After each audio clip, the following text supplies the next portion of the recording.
स्वागत है। आईबीसी 24 देख रहे हैं आप। मैं हूं आपके साथ विजय कुमार पंड्या। हाईकोर्ट के फटकार और 24 घंटे में काम पर लौटने के बाद भी मध्य प्रदेश में जूनियर डॉक्टर अपनी जिद पर अड़े हुए हैं, अपनी जिद छोड़ने को तैयार नहीं है। कोर्ट के फैसले के बाद भी जूडा ने प्रेस कॉन्फ्रेंस करके यह जता दिया कि वो अब आर पार की लड़ाई के मूड में है और जब तक सरकार उनकी मांगे नहीं मानती है तब तक हड़ताल जारी रहेगी। इसके अलावा प्रदेश में जूडा सामूहिक इस्तीफा सौंपेगी। ऐसे में अब सवाल यह उठता है कि हाईकोर्ट के आदेश की अनदेखी क्यों कर रहा है जूडा। जूडा के ऐलान के बाद सरकार क्या कदम उठाएगी और जूडा क्या चाहता है और क्या जूडा और सरकार के बीच कोई बातचीत हो पाएगी? अगर हो पाएगी तो क्या हल निकलेगा, उसी पर चर्चा करते हैं। लेकिन उससे पहले आज क्या कुछ घटा, रिपोर्ट देखिए जरा।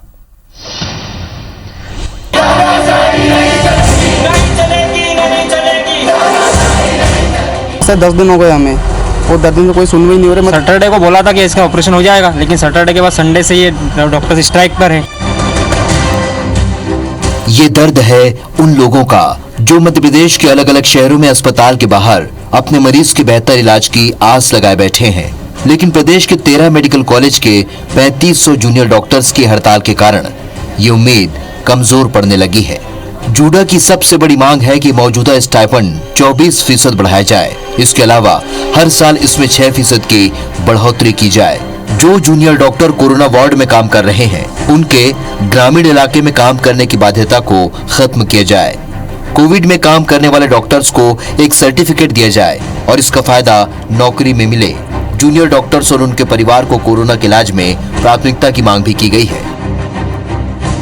जब तक हमारी बातें नहीं मानी जाएगी ये स्ट्राइक कंटिन्यू रहेगी और इसको देखते हुए, हमारी हालत देखते हुए डॉक्टर फेटर्निटी और जितने पैरामेडिकल स्टाफ हैं सारे लोग हमारे साथ में हैं। हम लोग मास रिजिग्नेशन कर रहे हैं। हमने मास रिजिग्नेशन आज दे दिया है। अगर कल तक ये चीजें अगर सुलझाई नहीं गई तो सारे कॉलेज के जितने भी हमारे दूसरे हमारे जो टीचर हैं, जो हमारे एसआर हैं, जो हमारे मेडिकल ऑफिसर एसोसिएशन है के जो काम कर रहे हैं वो लोग सब रोड पे आ जाएंगे।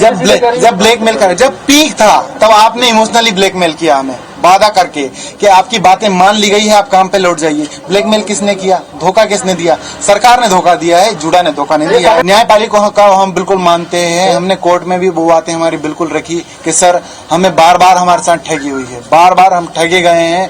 सरकार के आश्वासन के बाद हमने माननीय कोर्ट से भी यही निवेदन किया कि सर अगर आप ऑर्डर दिलवाते तो हम अभी स्ट्राइक का। वैसे सरकार की तरफ से कहा गया है कि स्टाइपेंड में 17% की बढ़ोतरी की गई है और 17% देने की तैयारी है। सरकार जूडा की 6 में से 4 मांगे मानने को भी तैयार है। वैसे अब इसे लेकर सियासत भी हो रही है। सरकार ने जहां जूडा से हड़ताल खत्म करने की अपील की है तो वहीं कांग्रेस सरकार पर धोखा देने का आरोप लगा रही है। 6 में से 4 मांगे मान ली है। मुझे लगता है कि निश्चित रूप से सभी को हड़ताल जैसी स्थिति नहीं बनानी चाहिए और ये सुनिश्चित करना चाहिए कि इस समय जब मरीजों को सबसे ज़्यादा ज़रूरत है सभी लोग मिलजुल कर काम करें।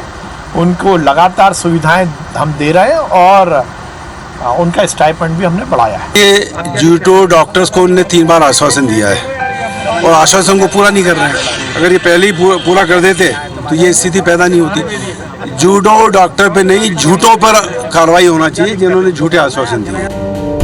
इस बीच जबलपुर हाईकोर्ट ने जूनियर डॉक्टर्स की हड़ताल को अवैध घोषित कर दिया है। हाईकोर्ट ने कहा कि कोरोना संकट काल में स्टाइपेंड बढ़ाने की मांग पर हड़ताल करना ब्लैकमेलिंग के समान है। जूनियर डॉक्टर्स ने भले ही अपनी शपथ भुला दी हो, लेकिन हमने न्याय व्यवस्था में अपनी शपथ नहीं भुलाई। हाईकोर्ट ने जूनियर डॉक्टर्स को 24 घंटे के भीतर काम पर लौटने के साथ साथ राज्य सरकार को आदेश दिया है कि अगर जूनियर डॉक्टर्स ऐसा नहीं करते हैं तो उन पर सख्त कार्रवाई की जाए। जबलपुर में विजेंद्र पांडे के साथ नवीन सिंह, आईबीसी 24 भोपाल।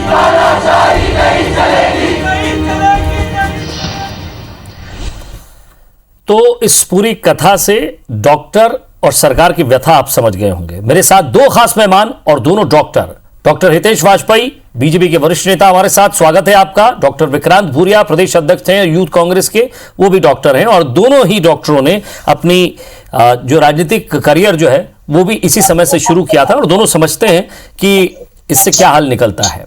चलिए, अब बहुत कम शब्दों में आपको मैं बता देता हूं कि इनकी मांगे क्या है, ताकि जो दर्शक हमें अभी देख रहे हैं वो फेसबुक और यूट्यूब पर कमेंट भी कर सकें और आपके जहन में कोई सवाल है तो आप हमें बता सकें।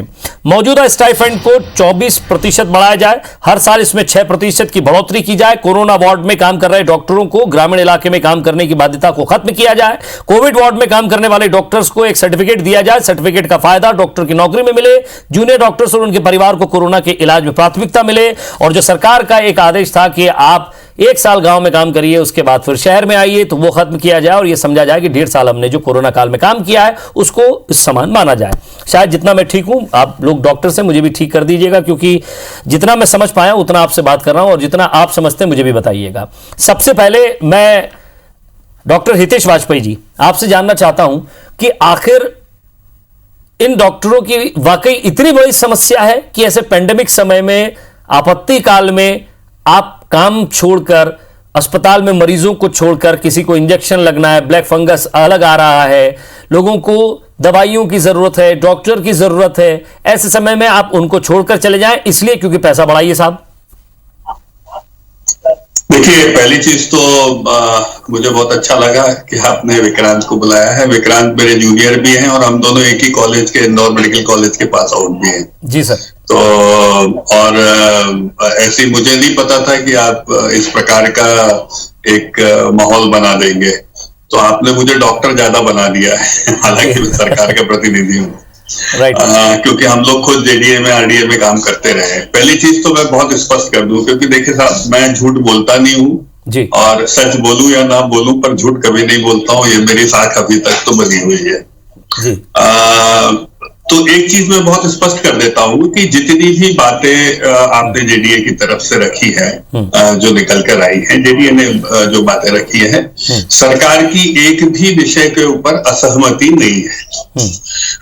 ये बात जरूर है, कंज्यूमर प्राइस इंडेक्स के हिसाब से 6% पिछले 4 वर्ष का कैलकुलेट करके 24% की मांग है, और उसमें एक 17-18% की सहमति बनी थी, और उसके भी नोटशीट भी बन चुकी है, फाइल रेडी है, कभी भी आदेश जारी हो सकते हैं।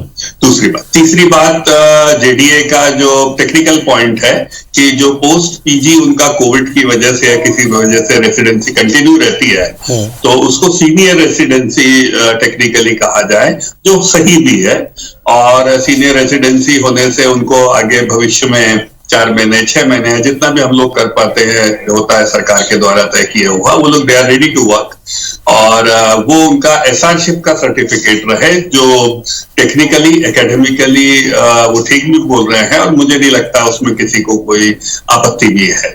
लेकिन जो मुझे समझ में आ रहा है, देखिए, जेडीए ने अनथक मेहनत करी है, कंसल्टेंट्स ने मेहनत करी है, सभी ने करी है, मेडिकल फ्रेटर्निटी पूरी ने, इसमें नकारा नहीं जा सकता है। और पिछले 23 मार्च से लगा के, जब पिछले साल लॉकडाउन लगा था, अभी लगभग 1.25 साल होने आ गया है अनथक, और बहुत सारे ऐसे मेडिकल फ्रेटर्निटी के डॉक्टर्स हैं, जूनियर डॉक्टर्स हैं, एसआर्स हैं, जिन्होंने अपने परिजनों को खोया है इसी के दौरान।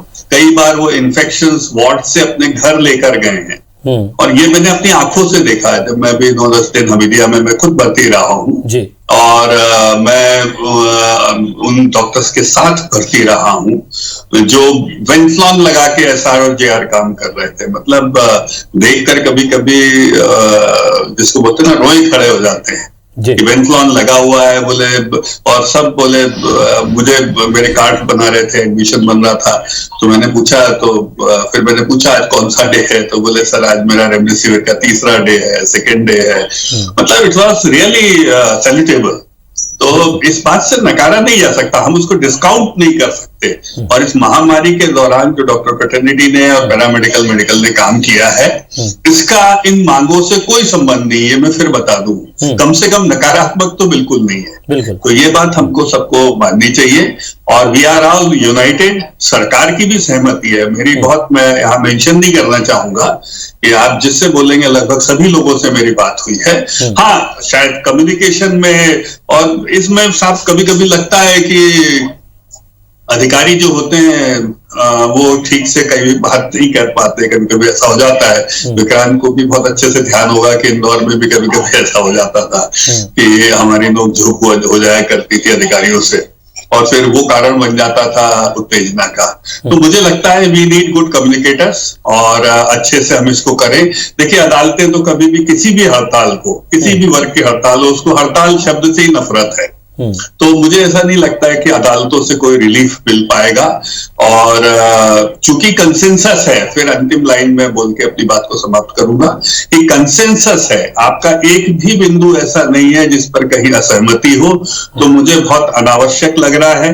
और चूंकि मैं दोनों का हितैषी हूं, डॉक्टर्स का तो हुई हूं और सरकार का भी प्रतिनिधि के नाते आपके बीच बैठा हूं, तो मुझे कोई बाधा नहीं दिखती है। हाँ, शायद कुछ कम्युनिकेशन प्रॉब्लम्स है, उसको भी हम जल्दी दूर कर लेंगे। हमारा प्रयास तो तगड़ा रहेगा। जी, चलिए सर, आपने अपना पूरा मुद्दा रखा, बतौर डॉक्टर भी रखा। सरकार का भी पक्ष तो मैं नहीं कहता कि आपने पूरी तरह रख पाए, लेकिन हाँ, डॉक्टरों का पक्ष आपने मजबूती से रखा। बाकी रह गया तो आप बताएं, मैं तो एक लाइन में क्लियर करूंगा। बिल्कुल, डॉक्टरों का पक्ष आपने मजबूती से रखा, क्योंकि आप खुद भी एक डॉक्टर रहे हैं, राजनीति भी वहां से शुरू हुई है, तो कम से कम मदर ब्रांच को कैसे ना कह दें।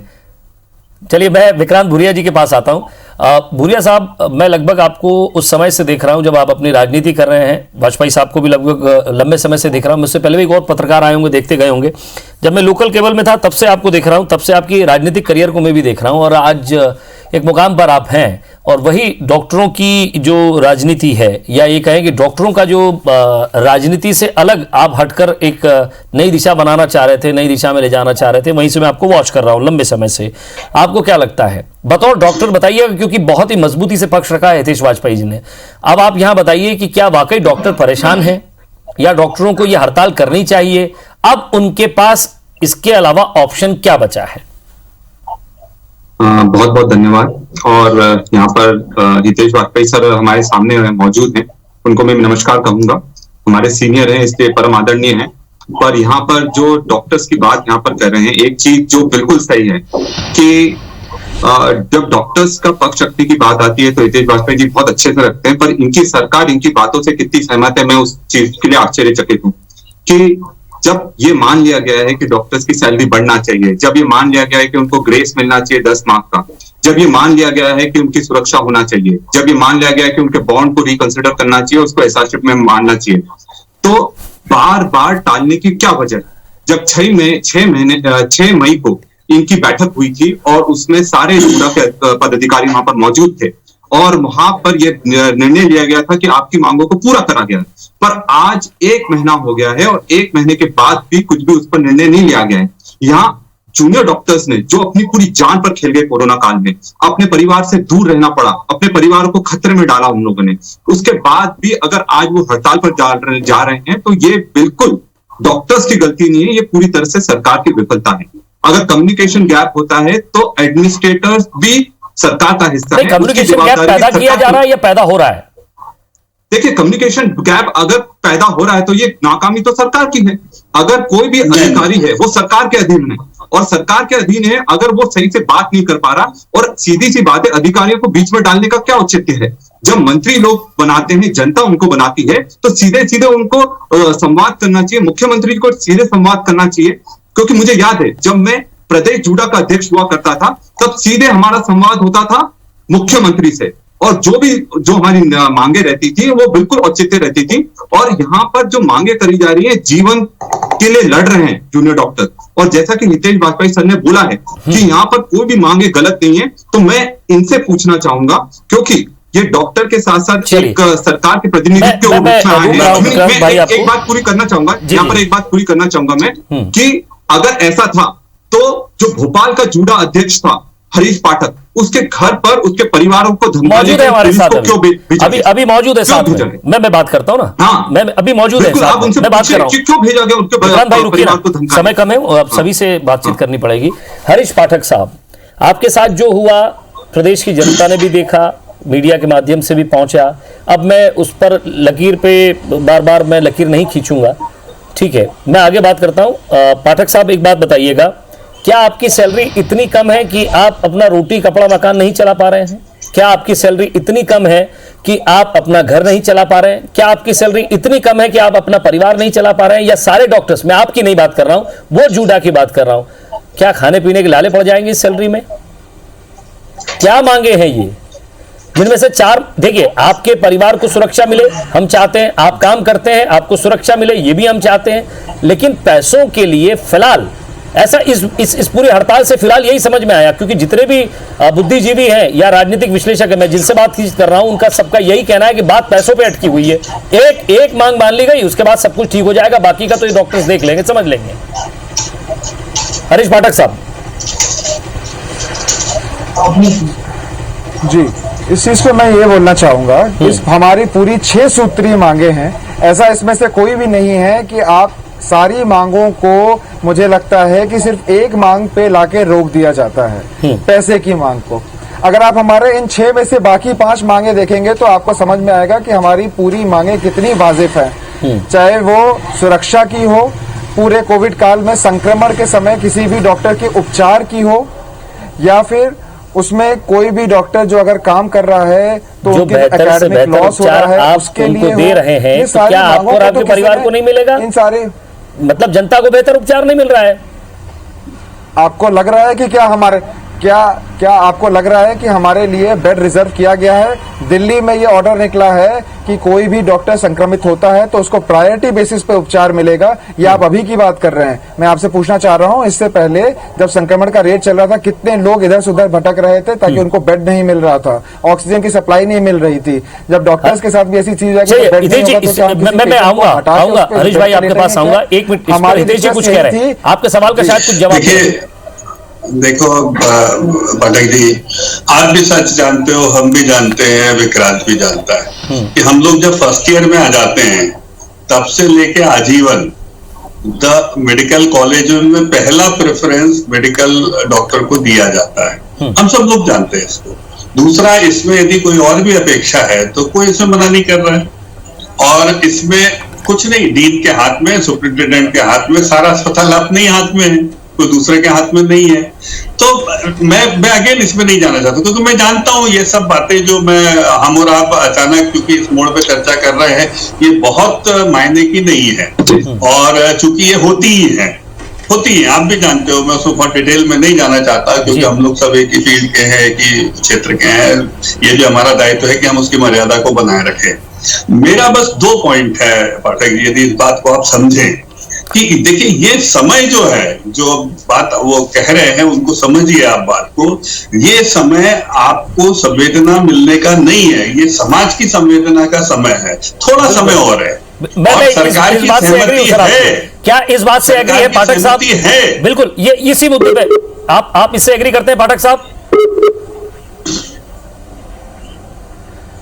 जी, इस चीज से मैं एग्री करते हुए ये लाइन जरूर ऐड करूंगा कि हमारी मांगे ऐसी बिल्कुल नहीं थी कि जो हमने अचानक से अभी बोला और अभी हम ऐसे हड़ताल पे बैठ गए। हम पिछले 6 महीने से ही अपनी मांगे रख रहे थे सरकार के सामने, और शांतिपूर्वक तरीके से रख रहे थे। सरकार चाहती तो पिछले 6 महीने में कोई ना कोई एक्शन ले सकती थी। चलिए एक मजबूत बात करें, इसके बाद ब्रेक पर जाऊंगा। प्रस्ताव आप कुछ करें वाजपेयी साहब, आप भी सीनियर डॉक्टर हैं। मैं एक प्रस्ताव देखता हूं हरीश भाई आप लोगों को, और विक्रांत इसके कांग्रेस की तरफ से साक्षी हैं कि हम और विक्रांत आपके साथ रहेंगे आपकी इन सभी बातों के लिए, क्योंकि मेरी बात सरकार में हर स्तर से हुई है, सरकार भी इस बात को कह रही है कि उसकी सहमति है। मैं सब आपके साथ चलूंगा। मैं आज आपको इस कार्यक्रम के माध्यम से कह रहा हूं कि I will be with you if you believe on me, और इन सब चीजों को चूंकि सहमति है ही, हम इसको आदेशों में परिवर्तित कर लेंगे।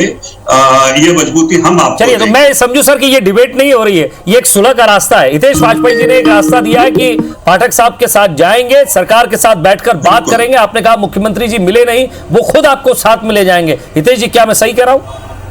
बिल्कुल हम पाठक जी के साथ हैं, और हैं ही, मतलब कोई उसमें संकोच की बात नहीं है। चाहे विक्रांत जी के दल की बात हो, चाहे मेरे दल की बात हो। और चूंकि फिर मैं कह दूं पाठक जी, मैं क्यों कह रहा हूं, मेरी हर स्तर पे बात हो चुकी, आपको पता है ये, और सरकार ने सहमति जताई हुई है।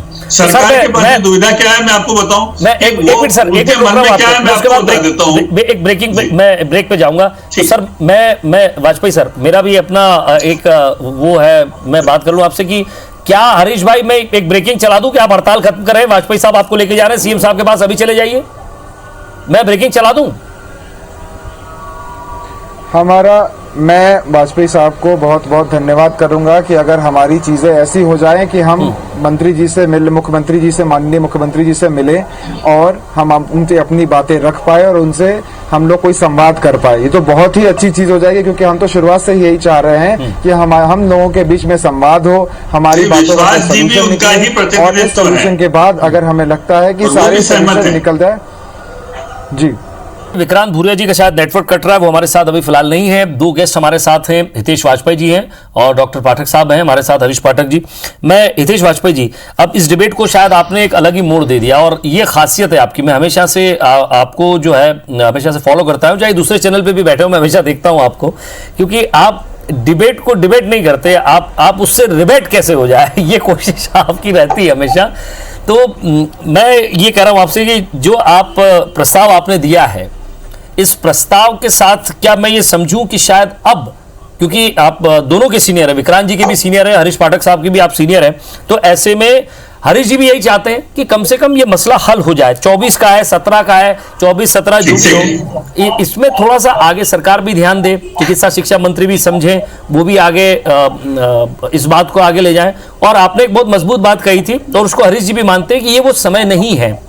एग्जैक्टली जी, मेरा यही कहना है। मैं दो बातें हरीश भाई को कहना चाहूंगा कि पहली चीज तो ये बात आपकी कोई भी ऐसी बात नहीं है, फिर मैं बहुत जिम्मेदारी से कह रहा हूं, जिसमें शासन में किसी भी स्तर पर कोई असहमति हो, ये तो आप बिल्कुल दिमाग में रखिए। मैं ये समझ रहा हूं कि ब्यूरोक्रेटिक एक्सरसाइज में उसमें कहीं ना कहीं वो कहीं किसी स्तर पर हैं, उसको एक्सपेडाइट करने के लिए मैं आपके साथ चलूंगा। और उसका कारण मैं बता दूं हरीश भाई आपको क्या है, जो मेडिकल फ्रेटर्निटी को एक बैड इमेज मिल रही है इतनी मेहनत करने के बाद, अपने परिजनों को खोने के बाद, मैं फिर कह रहा हूं ये टाइमिंग गलत है और कुछ नहीं है। मैं आपकी किसी बात को नकार नहीं रहा हूं। मैं कभी जुड़ा की और आरडीए की एक्टिविटी में इसी टाइमिंग को देख के हाईकोर्ट का कमेंट भी आपने पढ़ा होगा, हाईकोर्ट ने जो कमेंट किया इसी टाइमिंग को देख के किया। एग्जैक्टली, और मेरी विश्वास जी है, कोई आपके अगेंस्ट नहीं है मेरे भाई, कोई नहीं है। ये एक अच्छी बात है। नहीं तो अमूमन क्या होता है कि हम लोग जब मांग रखते थे जेडीए की, तो हमारी एक दो मांगे ऐसी होती थी, हमें भी पता है भाई, शासन नहीं तैयार होता था, एसपी कलेक्टर ही नहीं तैयार होते थे, नगर की रखते थे। जब हम लोग तो नगर में भी बहुत उत्पात मचाते थे जब थे, तो ऐसा नहीं कि नहीं होता था, लेकिन नहीं मानते थे भाई, क्योंकि वो ऐसी चीजें होती थी, तो एक डेडलॉक्स क्रिएट होते थे। एक अच्छी बात आप लोगों के इस बार जो विषय उसको लेकर है कि इसमें पूरी सहमति है, चीज भी तो हरीश जी क्यों ना हम अपनी सेवाओं को जारी रखें। सर, हरीश भाई के साथ जो हुआ, डॉक्टर हरीश के साथ जो हुआ, वो तो गलत हुआ ना सर। माता पिता को परेशान करना, कम से कम इससे तो आप गलत मानते हैं? देखिए, मैं उसके तथ्यों को नहीं जानता हूं, लेकिन यदि ऐसा कुछ भी हुआ है, मैं क्षमा मांगता हूं। उसको कौन सही कहेगा हरीश भाई, बताओ भाई। हम लोग भी कांग्रेस बीजेपी की वजह से मैं भी कई बार खामियाजा भुगतता हूं, लेकिन वो अच्छी बात थोड़ी ना है वो। चलिए, एक सिविलाइज्ड सिचुएशन में ये चीजें बहुत अच्छी नहीं है। हरीश जी को भी सुन लेते। डॉक्टर हरीश पाठक साहब, पूरा भरोसा दिया डॉक्टर हितेश वाजपेयी जी ने, एक सीनियर होने के नाते, एक पार्टी के लीडर होने के नाते उन्होंने कहा कि आप परेशान मत होइए, आपकी जो भी मांगे हैं आप लेकर चलिए, मुख्यमंत्री जी के साथ बैठेंगे और लिखित में आपको मिलेगा। जो आपने आज जो प्रेस कॉन्फ्रेंस की उसमें कहा कि आपकी 4 मांगे मान ली, विश्वास जी के विभाग में ही इसकी फाइलें तैयार हैं जी। विश्वास जी आदेश निकलवा देंगे, ऐसा नहीं है, पर ये डेडलॉक खत्म करें हम, क्योंकि ये सहमति असहमति वाला मुझे लगता है सर, मुझे लगता है कि आज आपकी इस डिबेट को पाठक साहब भी सार्थक करेंगे, क्योंकि हम जो डिबेट लेकर आए, शायद पाठक साहब अगर आपका भी सहयोग मिल जाएगा तो सार्थक हो जाएगी। क्योंकि इस पर मैं बहस करूं, डॉक्टर ऐसा करते हैं, फिर राजनेता ऐसा करते हैं, ये तमाम बेकार की बातें हैं। हल निकल जाए और जो लोग अभी अस्पताल में भर्ती हैं उनकी सेवा आपको, उनको मिल जाए आपकी सेवा, कम से कम यही बेहतर होगा। पाठक साहब, मुझे लगता है इस चीज पे मैं ये चीज बोलना चाहूंगा इस चीज पे कि सबसे पहले तो मैं डॉक्टर वाजपेयी जी का बहुत बहुत धन्यवाद बोलूंगा कि अगर उन्होंने एक क्षमा यातना ऐसा बोलते हैं तो बिल्कुल very thank you sir for my parents. Second sir, आपने इतना अच्छा प्रस्ताव रखा है, यही एक चीज थी जो हम तो खुद चाह रहे हैं कि सरकार के साथ हमारा संवाद हो, इसका हल निकले और सारी चीजें क्लियर हो।